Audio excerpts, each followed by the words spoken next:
Merhaba arkadaşlar. Şimdi size Watch 2 saatin kendisinden hariç temalar nasıl yüklenir onu göstereceğim. Görmüş olduğunuz gibi bunlar kendi temaları.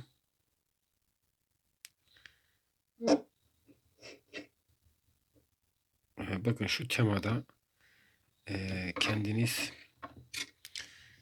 e, resim yükleyebiliyorsunuz.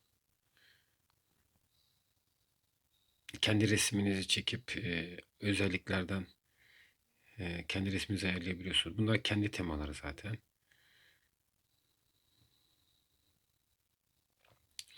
Eğer harici tema yüklemek istiyorsanız e, kurulumda mesela bunlar kendisi benim kendi yüklediğim temalar mesela şu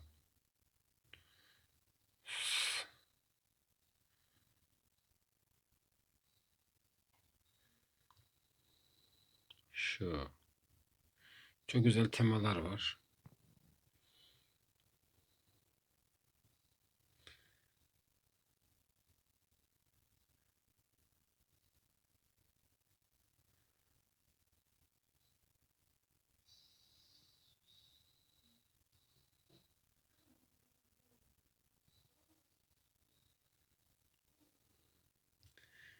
Kendi harici tema yüklemek istiyorsanız Türkçe kurulumunu yapmayacaksınız. Çince kurulum yapacaksınız telefonunuza. O zaman tema yükleme seçeneği açılıyor.